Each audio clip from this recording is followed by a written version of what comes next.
Hi, I'm Cassidy Quistorf. I am the Executive Director of Klamath Film, and with me today is Zak Margolis, the creative mind behind An Evening with Father, which we're so excited to be showing at the 11th Annual Klamath Independent Film Festival. Zak, thank you so much for being here with me today.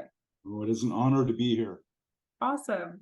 Well, to get started, this is definitely one of the more different films that we have in the film festival this year. I love kind of talking with people after and seeing their reaction and stuff.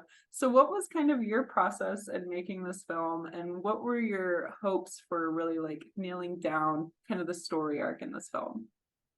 Yeah, normally when I'm making creative work like this, there's quite a bit of time of sort of gestation of where, I think a lot of filmmakers or artists of any kind have a lot of ideas sort of bouncing around their head all at one time, and I think people, like, maybe some people put their ideas in like files, and like, okay, all my bird stuff goes in this file, and then eventually like you amass enough stuff and something kind of gels. And I think for me, part of my sort of creative practice is to attempt to be in the woods, and to like, that's where I do all my best creative thinking.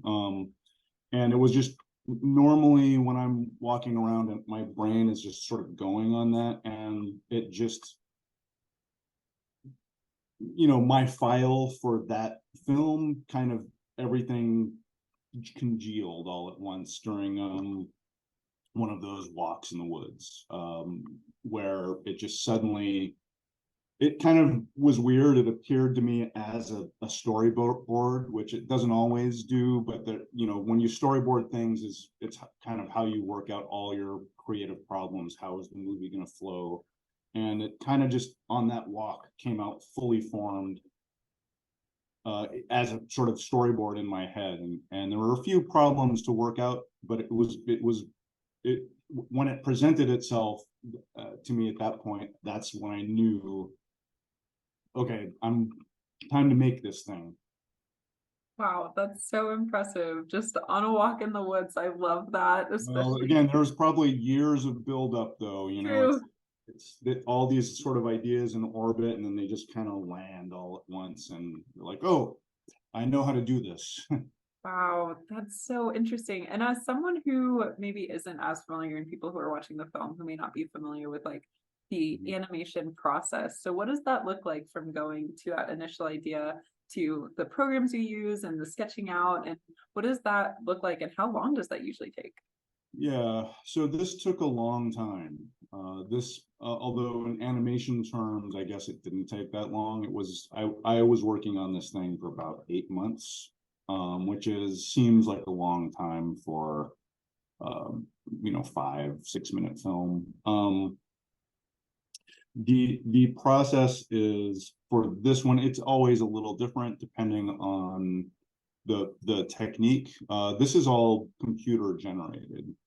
It's computer generated in sort of the style of a stop motion film. Of course, I don't have room in my house to have a stop motion studio, and I don't really even have um, the knowledge to create stop motion films, but I love them. So this was all done within a computer. It's the software I use is called Cinema 4D. It's just like a 3D modeling and animation application, and it can do a lot of other things also. And so there's a lot of like building the models. I mean, you can almost find a metaphor for everything. That, if this was a stop motion, there's a modeling, painting and rigging portion. There's a lighting portion. There's like figuring out the shot structure and everything. So there's editing, and there's compositing, post effects and all of that. So it's like the if you can imagine how you might put a stop motion film with puppets together, there's kind of a equivalency in 3D. so building that stuff took quite a bit of time. I'd say a lot of that was actually just the building and designing of the characters, if you can imagine that, like just figuring out what the two characters look like. Totally. And then once I was happy with that, like building out the bathroom, it's thankfully it's kind of a small set, so but there's a lot of items in the set, and as you can sort of see, there's like the floor is covered with all different types of things, and what what type of objects do I want to represent here? Of course, I always like including a bunch of leaves and pine cones on the floors, my films. So just building all that stuff out, and then working with the amazing Charlie Campbell on the music. So he was my sort of musical collaborator with that, and he kind of gestated on it quite a bit. Had a couple drafts, we worked together, and then he kind of, once he kind of figured out the vibe of it, he just like went with it. And so I think that's part of it's a big part of the success of the film, I think. Yeah, absolutely. That's incredible for, a two-person team to kind of collaborate on and make. And I don't know, I would have expected maybe even longer for a film like this. So I know, 8 months might seem a while for a short film, but I don't know, it's pretty impressive what was cooked up in that time. And so with these visuals that you made, they're disturbing, they're beautiful, you don't want to look away.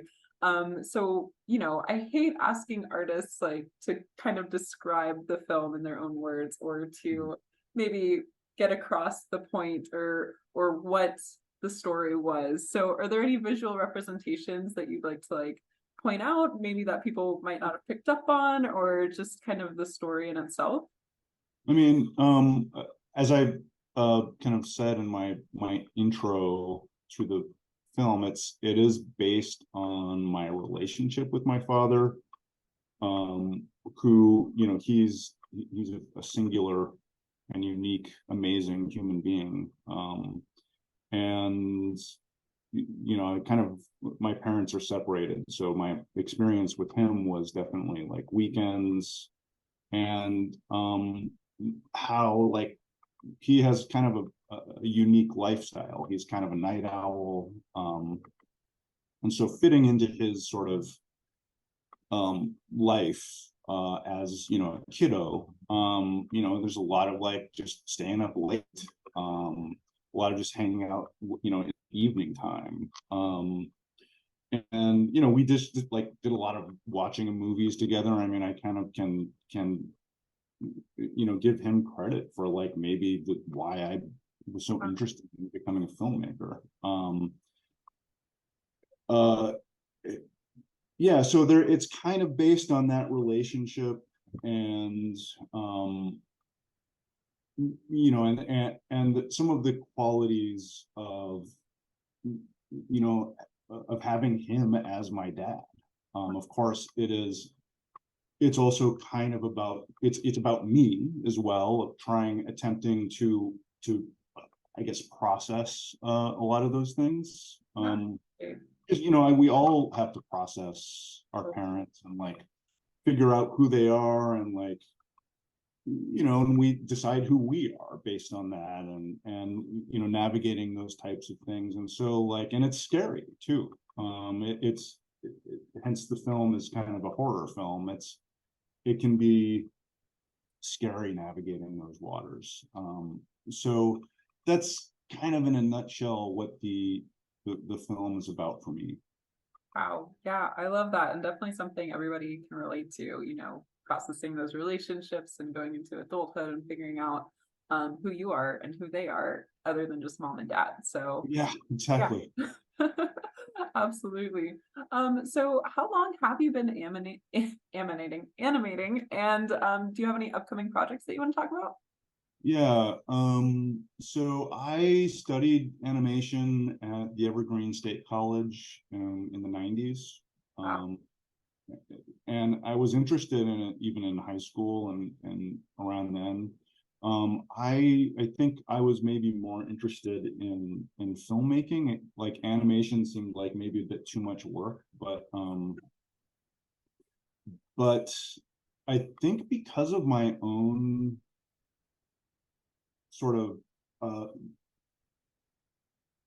proclivities, my abilities of or inabilities to work with lots of people, to try to attempt to film a vision, it just became more,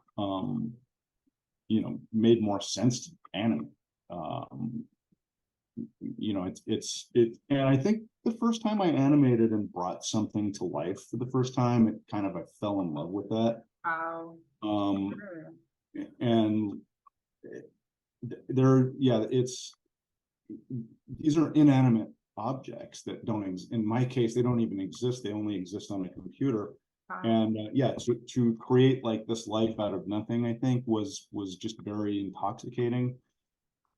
So yeah, ended up going to grad school, learning computer animation, and then I immediately began working with some very unique and talented artists in Portland. Wow. And continuing sort of my learning, and that my career is very much based on working with animators as well. So I'm a little bit all over the place in terms of my own craft. Sure, absolutely. I love how you describe it though, just kind of being able to make something. It's like totally a form of magic. It feels like witchcraft to be able to just It does feel there like there's a magic. yeah. It's some dark sorcery or something. Absolutely. That's really, really impressive and I love that phrasing of it. So yeah, what are your upcoming projects? Is there anything you're Right. thinking about? So I don't have like I'm sort of waiting for the next thing to gel. I have been I'm always tinkering with something. Mostly there's a couple things that I'm collaborating with other people on, which I'm kind of looking forward to. One of which is it's a short, like a 20-minute film called Space to Breathe. And it is a very difficult to describe. It, it imagines it's a documentary from the future, Oh wow. that imagines a world in which uh, abolitionists win, and so Wow. there's prisons are gone. There's not really police in the same form, and it's these kids who are growing up under this um, in this space where they have this space to sort of be who they are. They have this sort of creative space to be who they are. And one of them is a documentary filmmaker, and he's sort of talking about what the struggle that led them to that future. And so I'm making a sort of a kind of a series of dioramas that are in the narrative. It's just maybe a minute or so, but I'm really excited about that film. There's another one that it's hard to know what's going to happen with this, but I'm working with animator Rose Bond, who's an incredible visionary. Wow. And I've worked with her for a long time, and we've been working with a lot of symphonic pieces. And we're sort of, I don't want to talk too much about that because it's kind of Rose's project, and we don't know what's going to happen with it, but we hope that some things come through and we're able to do these they're kind of these projections with live symphonic performance. And for me, that is some of the best work I've ever done. So I'll just say I'm looking forward to, and hopefully there will be fruit from my work that I've done with Rose Bond. Absolutely. And all those projects sound really exciting. I'm really excited to see whatever comes from both of those that you mentioned. And speaking of other projects, one of your other animated works is also in the Klamath Independent Film Festival with Stories We Could Have Told You. You were the animator on that. So what's Yeah. that process like when you're helping out someone else on their project and working with their vision, and how do you really put what they want out onto the screen? Yeah. Yeah. So working with Darcy was great. Um, she also had a very clear vision, I think, of what she wanted, but she also, I mean, this was a total pandemic film, and Wow. it was like one of those, I have to do something creative, I think, for that was the at least the vibe I kind of got from Darcy, like, I need to be creative right now. Yeah. And so she made this film that, is very like, well, I can shoot this with my family. But I think she wanted to get some more type of, um,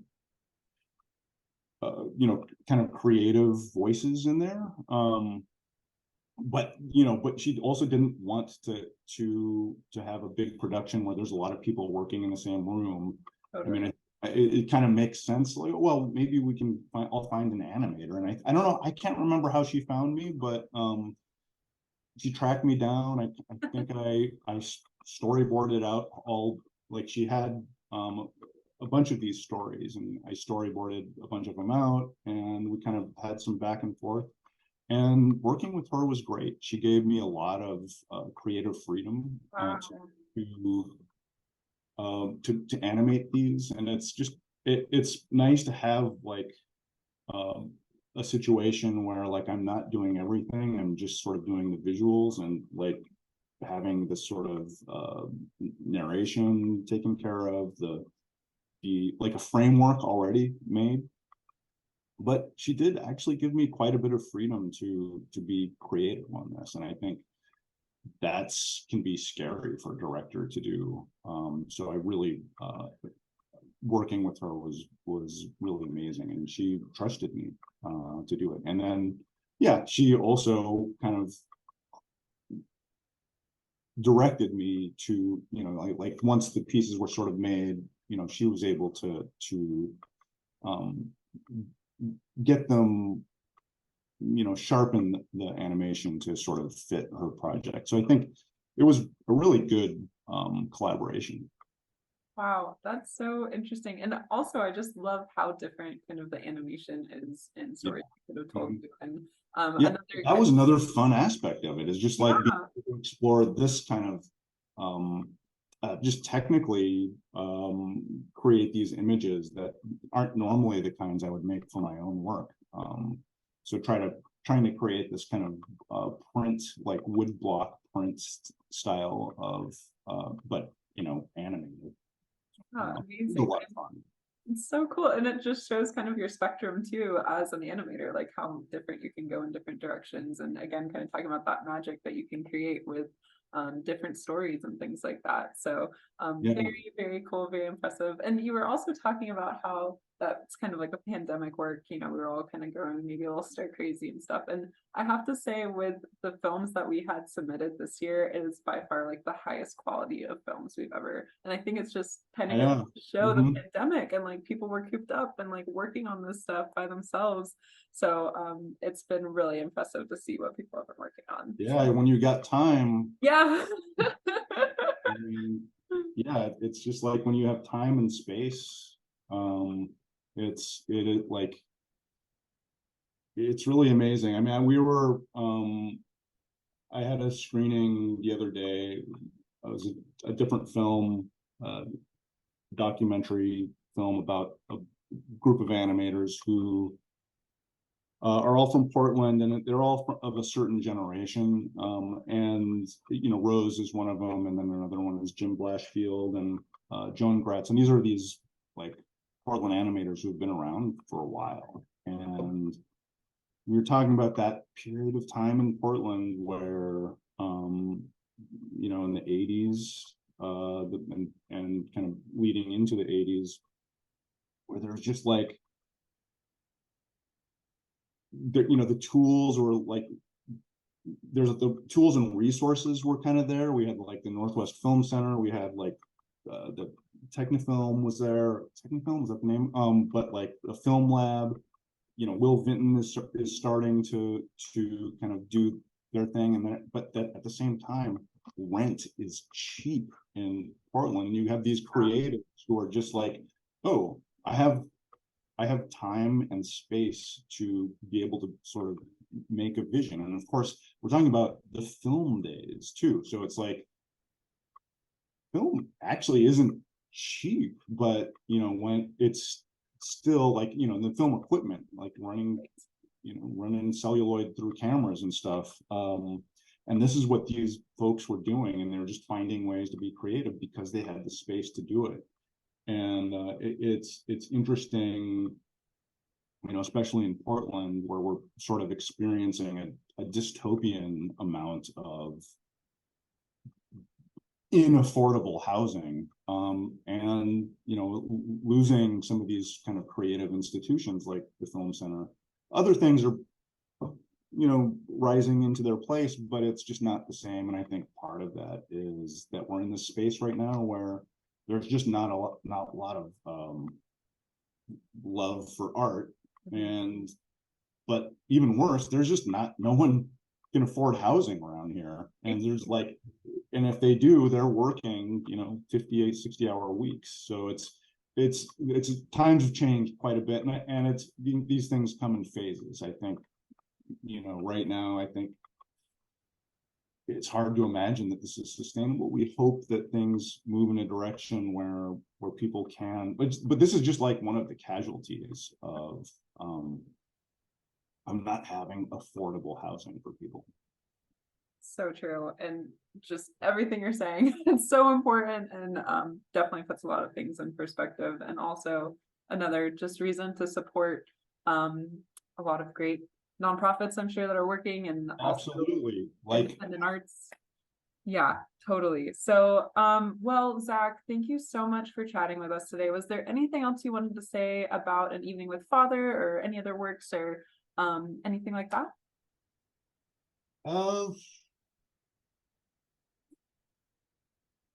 I don't think so. I mean, I feel, I guess just in closing, I'll just talk about how, what a gift it is to be able to make work, and to have that. It really is, like, I feel extremely lucky, and Yeah. no, in closing, I think I just want to say that it's I feel like it's a privilege to be where I am and have the space, especially the creative space, to make this kind of work. I know not everyone has that, so I feel extremely lucky, and like it's a gift to be able to do this work. So I just implore everybody to watch lots of movies. And we do too, Zach. We can agree on that for sure. So thank you so much for being a part of the Klamath Independent Film Festival this year, and thank you for your time and for sharing your gift with the world. Thank you so much. It was wonderful to talk to you. Yeah, you too.